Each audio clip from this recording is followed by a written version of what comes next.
It's 3:01, and as I'm speaking, I think we're having people join us, so that's terrific. I have a little script in front of me, which I'm going to keep referring to, but I'll just start by welcoming everybody. Good morning, good afternoon, good evening, depending on where you're located, and welcome to today's session of our SADS Expert Insights webinar series. I'm Pam Husband. I'm the Executive Director of the Canadian SADS Foundation, and it's my pleasure to host this webinar. And it's the pleasure of the Canadian SADS Foundation, absolutely.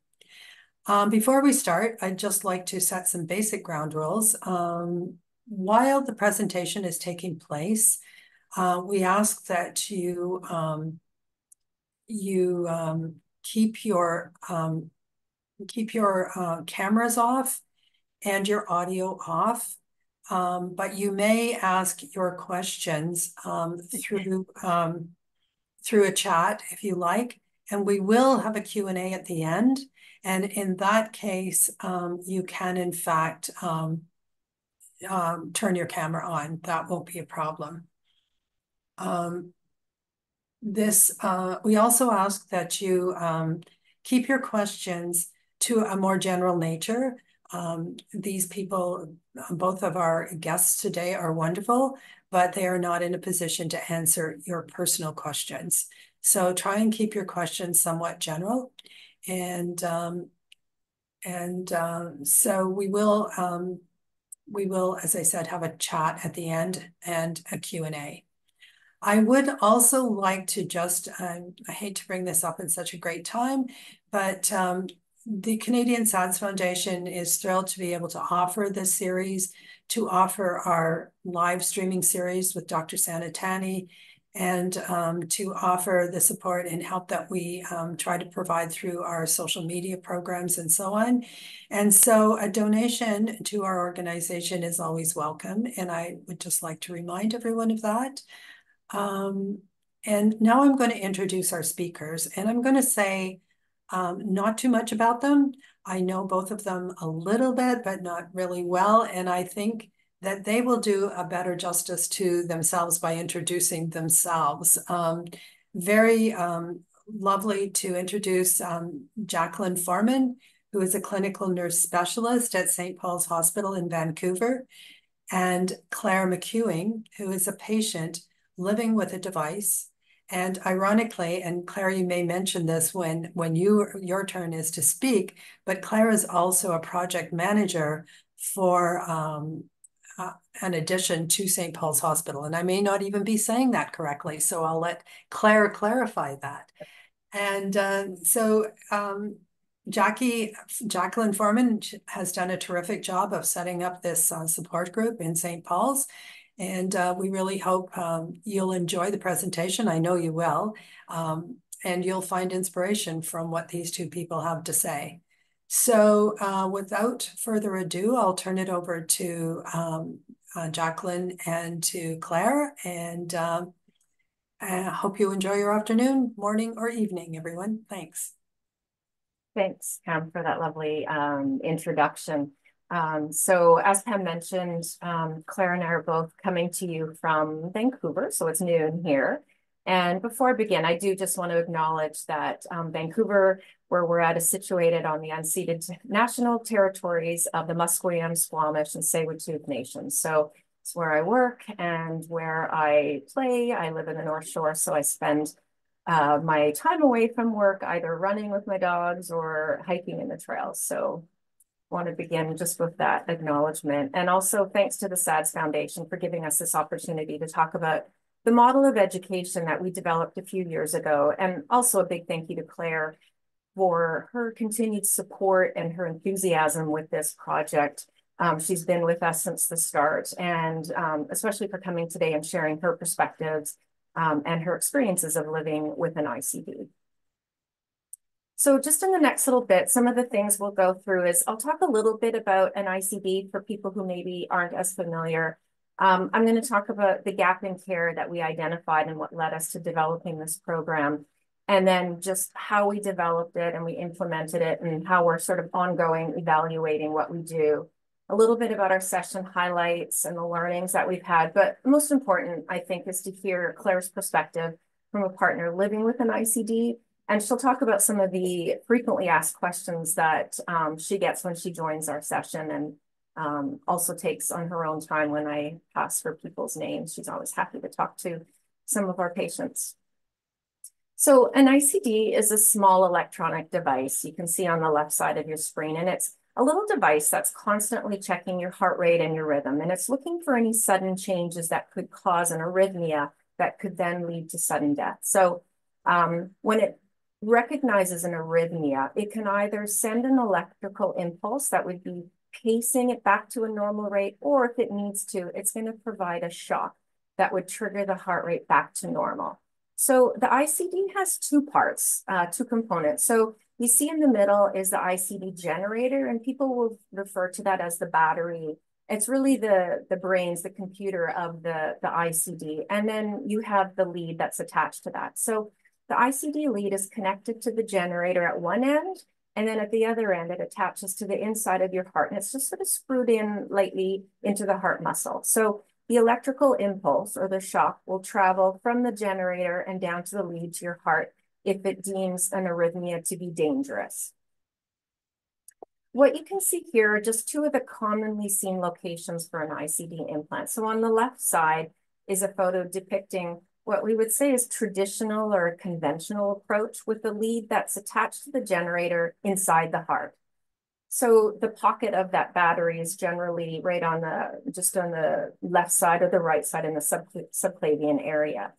What you see on the other side is a sort of a newer type of device that's called subcutaneous. And it's different in that the generator sits a few inches under the armpit, and the lead is different because it's tunneled on the outside. It's subcutaneous instead of being on the inside of the vein going into the heart. So with this device, it does the same thing, but not everyone is going to be a candidate for this device. It doesn't provide the pacing that I mentioned earlier, but it does do the shocking capability. So this is something that if it was somebody who was maybe being referred for a defibrillator or considering one, there's two different types, but not everyone will be, it won't be for everybody, and it would be something that you would talk to your doctor about.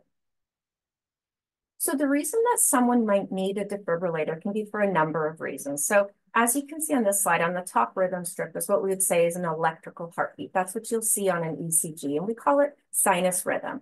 So you can see that when the heart is beating nice and regular, the pumping of the blood is efficient. But what you'll see in the middle and the bottom strips are what we call ventricular tachycardia in the middle, and the bottom one is the ventricular fibrillation. And so that's when the bottom chambers of your heart are failing to contract in any type of rhythm, and they're fibrillating or going too fast. So when both of these happen, it means that the ventricles aren't filling up with blood well enough to then pump to the rest of your body and your brain efficiently. So what it can do is cause symptoms of dizziness, or someone could pass out.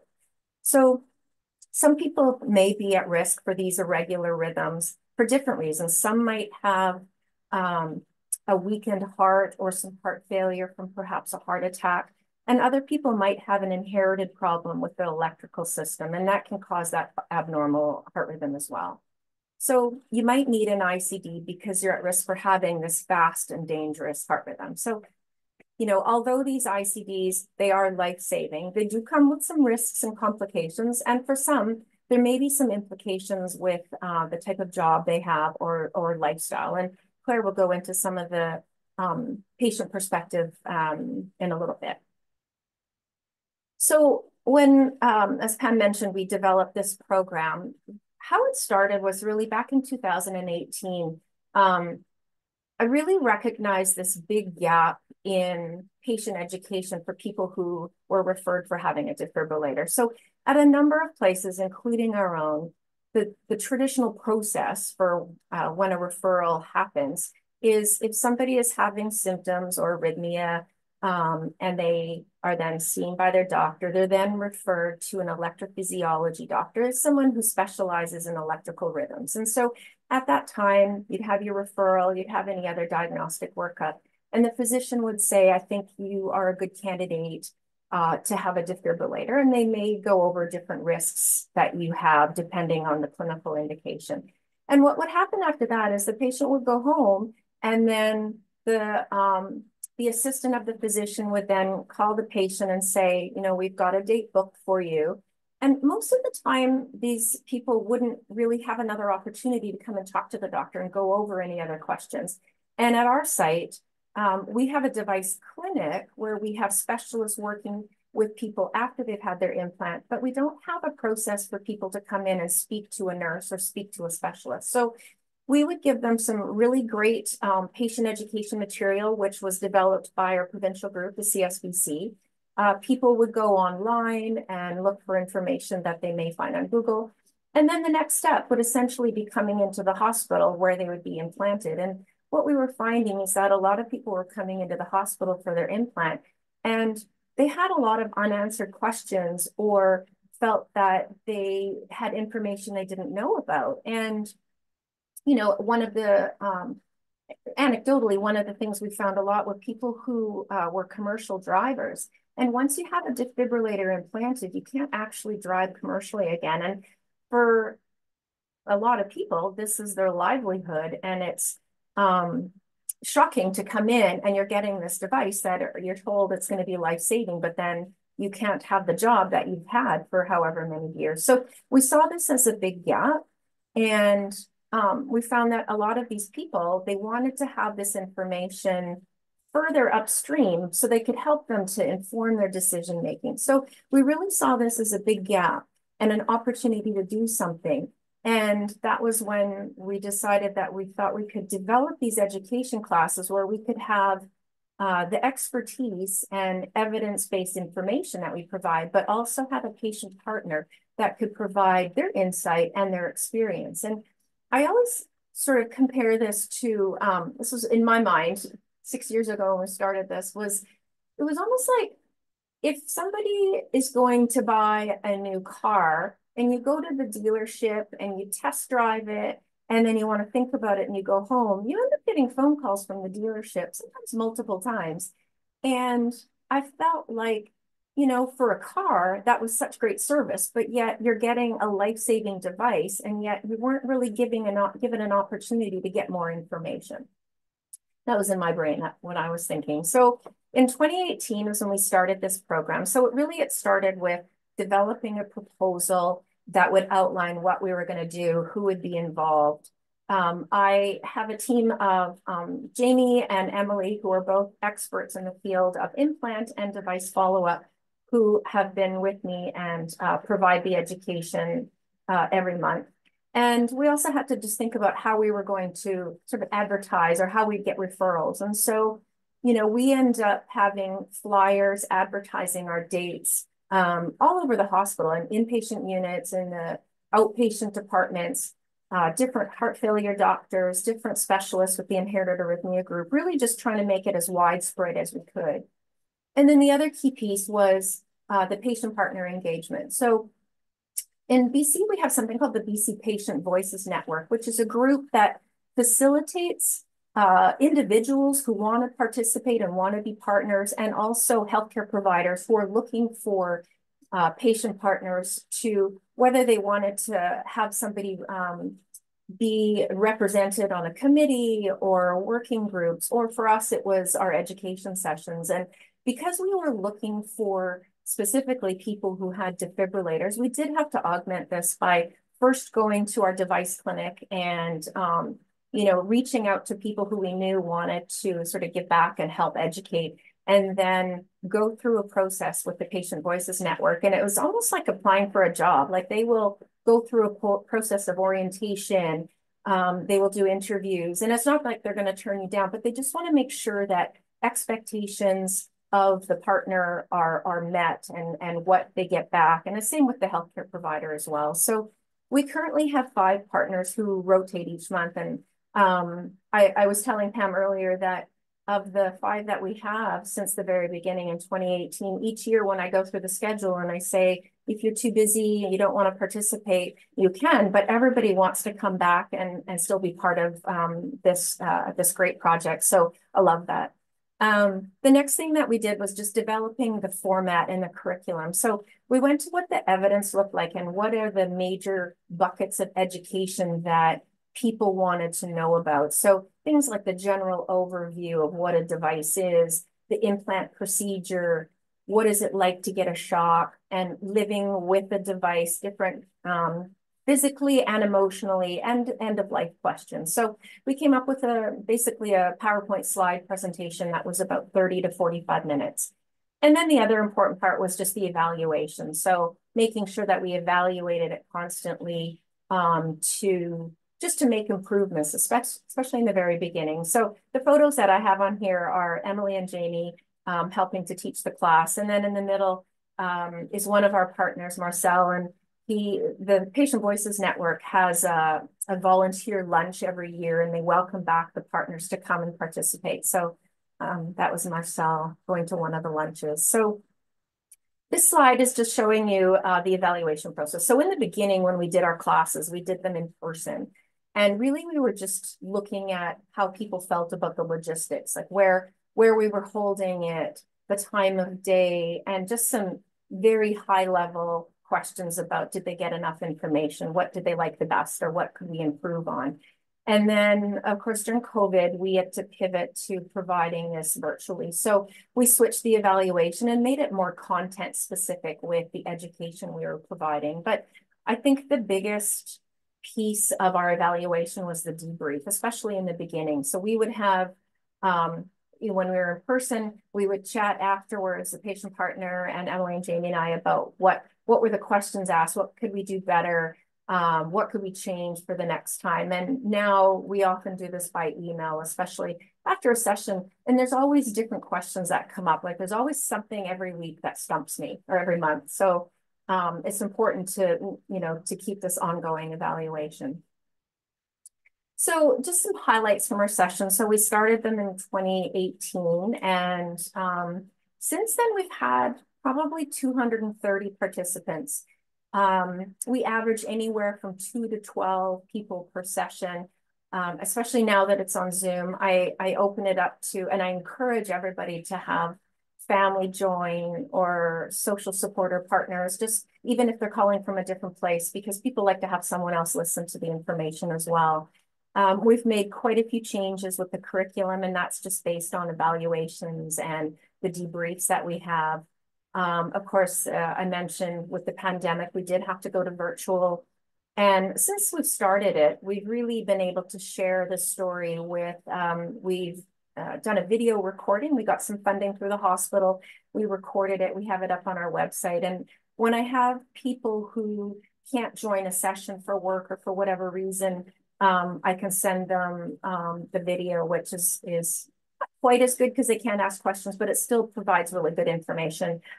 We've presented it at different conferences, and we also were able to successful in publishing this in a journal last year, just the development of it.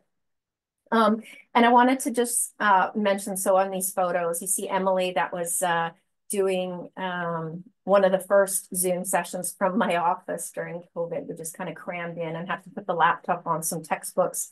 But on the photo on the top, what you'll see, our very first session, which was November 2018, I was really excited, and we had treats and we had drinks, and we were having it in the basement of the hospital. And unfortunately, nobody came. And the gentleman that you see in the photo was actually in the basement of the hospital looking for the bathroom, and saw us. And, Emily said, "Hey, can you come on in?" And the guy was lovely, and he came in and he was actually looking at the device. And Emily took a photo and wanted to post it on Twitter to say, "Look at our first session." So we always laugh, and this gentleman was great about it and actually said, "Oh, you can tag me in the photo." So it was, I was so devastated that nobody came. This guy was great, just coming and sitting down. But again, since that time, we have had, as I said, over 200 people. So it's definitely been much improved. And I think, as I maybe mentioned earlier, the key to the success was the patient partners. I say the patient partners are like sliced bread. So when we provided the sessions in person, and Claire may remember this, the people that we had attending would just beeline for Claire or any of the other partners just to ask specific questions, and they wanted to get more information. And now on Zoom, we don't really have that ability, but the questions that we get are always directed to the patient partner. So we started out having these sessions as very didactic and going through the slides. But as time has progressed, we've realized that the attendees, they want to hear directly from our patient partners. So we've changed our slides to include a star. That's basically to signify that it's to then hand it over to our patient partner to talk about. So, if, for example, shocks, it's just so much more meaningful to hear about what a shock feels like from the patient partner rather than from me saying, well, this is what I've heard. So, I think that with this model, we're able to provide information that's evidence-based, but incorporates the patient and peer support. So we've talked about the sustainability and how we can expand our session.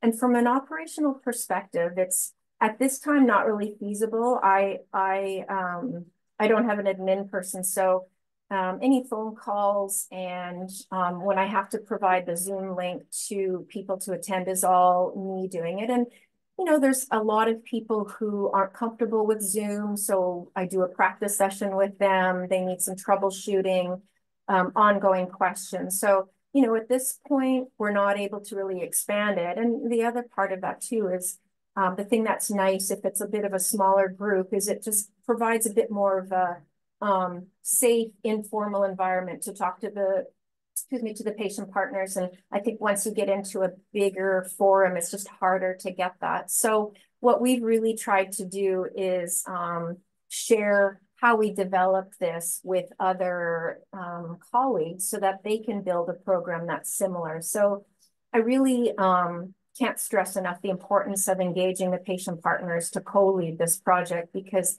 they really have been key to our success. So with that, I will now turn it over to Claire. Thanks, Jackie. Hi, everybody. Super happy to be here. Thanks for inviting us. As Jackie said, I've been working alongside the team, Jackie, Jamie, and Emily, since the inception of this program. And it's been really rewarding for me to connect with other patients and to support them in what is often a really challenging and emotional time. Personally, when I was deciding on the implantation of my own device, I was really stressed. I was young. I didn't really feel like I knew what I was getting myself into. Like Jackie said, I had a ton of questions about what my life would look like, what I would look like, physically, how my life as I had thought it was going to be was going to change. And it was really scary. The only person who I know who had an ICD at that point was my friend's grandfather, who was in his late 70s. He was sedentary. He was kind of old. I was a young 20-year-old, and I was really freaked out about what my life was going to look like. I didn't really feel like I felt the mold for what a cardiac patient was, and I was in denial about that. And I felt very alone, and it was a really sad time in my life. It took years for me to connect with any support or any other patient. And so I feel very passionate about supporting other patients in getting some direct feedback, direct stories, so that they can hopefully avoid that same journey that I had. This class that Jackie and her team has made is exactly what I needed in my own patient journey. And that's why I'm so passionate about it. And like she said, every year when she's asked me if I want to stay in it, I'm like, absolutely, put me in as many times as you need. Because I think it's really important for patients to hear in layman's terms from other patients what to expect, what a shock feels like, all of those things that Jackie has introduced to us. And I'm really happy to be part of it. The patient or the group of patient partners is super diverse as well. Coming back to this like typical patient description, we come from all walks of life and we have had different experiences in our patient journeys. I'm in my 30s. I lead a very active and sports-filled life, which is something that's super important to me. And I'm always happy to share my perspective with other patients about what sports and arrhythmia mean together. There's another person, another patient partner who's perhaps 10 years, maybe older than me. His arrhythmia has been treated by his device multiple times while doing sport. He's had to consider his training plan. His life has changed a little bit more. We have another patient partner who is a personal trainer and a competitive cyclist. So just from an activity level, you know, we come from all walks of life, and I think we all know each other now, and we can relate to each other's experience as well. One of the other patient partners is an older gentleman, and his experience with his device has been quite dramatic. He experienced something akin to PTSD from his first shock, and he manages his anxiety with the support of the team at St. Paul's. So these are examples of how the patient experience is so different and different for different people. And we really like to highlight that in these sessions. Everyone's journey is unique, and that's okay. And if you're feeling anxious or you're feeling scared, talk about it with the team, because it's nothing new. And Jamie always says, any question that you have, we've probably already been asked a ton. So it really creates like an inviting environment for people to ask questions. The sessions are quite informal and they're quite conversational, and it's a really welcoming, and I think it's a very welcoming and not too scary of an environment, especially if you're already feeling some emotional turmoil. I think the goal of the patient partners in this work is to provide lived experience, stories and examples from our own life about how an ACD may and often may not impact your day-to-day life. We discuss resources that are available for the patients and their family members, because I think it's really important to remember the family members are really impacted by what's going on with patients as well, especially around anxiety and stress, and how the nursing team can explore options in decision making. To me personally, my goal in participating in these sessions is to help patients to reduce stress in their patient journey by showing that you can lead a happy, normal, and really active life with a device. Can we go to the next slide, Jackie? We get a number of frequently asked questions in the session. By recording these, as Jackie said, we've been able to rework the information and front load those questions that are really important to patients and their families, and what might be most interested in asking and hearing from the patient partners while we're on the call. So an example is that we moved the question about shocks and shock planning to the front of the information session, because it is a really big concern for people, and it's always a question that people have burning in their minds about what it's going to feel like.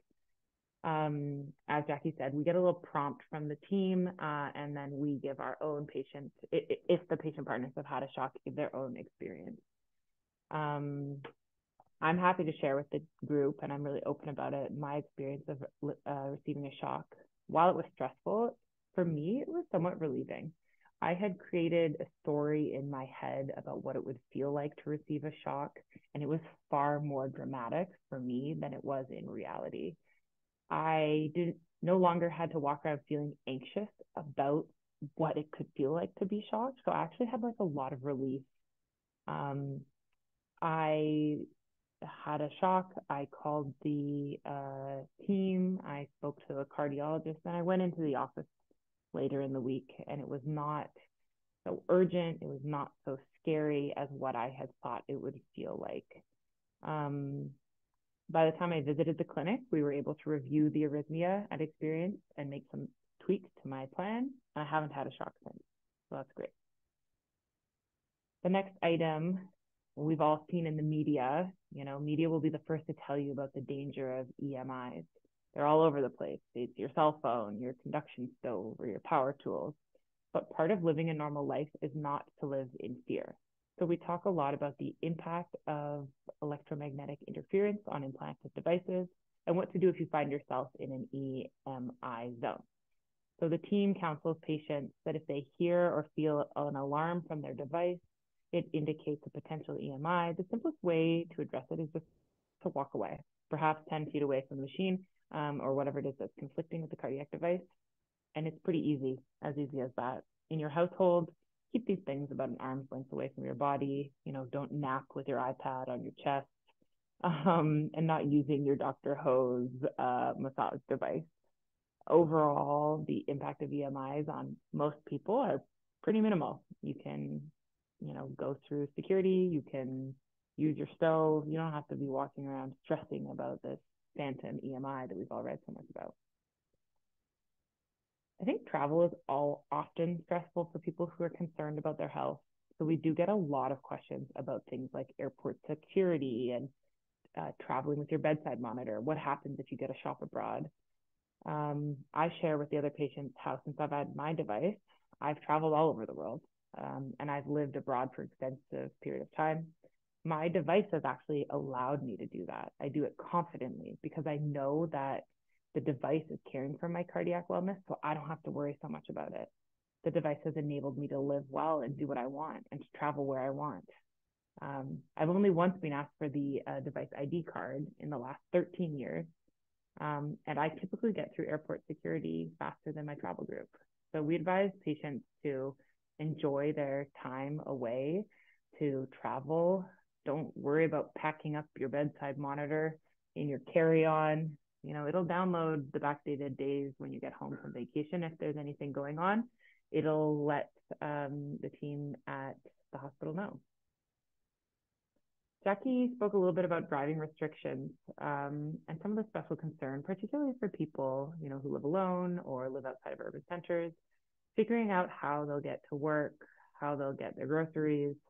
The team on the call is very clear about the restrictions and consequences so that there's no gray area in downtime requirement after implementation or aftershock. For most people, this is a short-term inconvenience. You know, don't drive for months. But for people who drive commercially for their careers, it's part of a bigger conversation and bigger change, which can be really upsetting for them. These rules are set by the province and by ICDC, and the team is here as messengers. If you have any questions about insurance kind of stuff, you know, talk to ICDC. No one at St. Paul's is an expert in insurance law, so we defer. And then the last item here is that there's often palpable stress when we talk about returning to activity after implementation. We give a lot of examples of sports, and I said, you know, the different patient partners, everybody does sport in some way or activity in some way, different to different levels. But we talked about how easy and accessible sport and activity can be for people living with ICDs, and also some sports that aren't recommended. As a patient partner, I give examples from my own life of activities that I love to do and how they have not actually been impacted by the device. I love to ski. I commute to work on my bike. I love to do equestrian sports. I walk on the seawall. I play volleyball at the beach with my friends on the weekend in the summer. I think that these real life examples help to put people's minds at ease. And that it doesn't necessarily mean if you have a device implanted that you can never do activity ever again. Obviously, if somebody's planning on doing some kind of contact sport like football or wrestling or some kind of judo or something, the group will invite them to continue that conversation with their care provider. My experience from what I've heard from the other patient partners and from other patients on the call is that there's very few sports that are like hard red line you cannot do. So we talk about that also, like everything is in conversation with the care team, your care provider, to make sure how you can continue to lead the life that you want in the way that you want that is also safe for your device. And I think this really highlights the importance of good communication and transparency with their physicians. There's a lot of flexibility in activity. In most cases, the devices themselves won't restrict you from continuing to do the sport that you love. I know myself, I've talked about it at length with my physician. He sometimes rolls his eyes, but you know, it's all in good spirit. And I'm really honest about what I want to do and what my goals are, and the team supports me in that. And on the next slide here, we have the conclusions.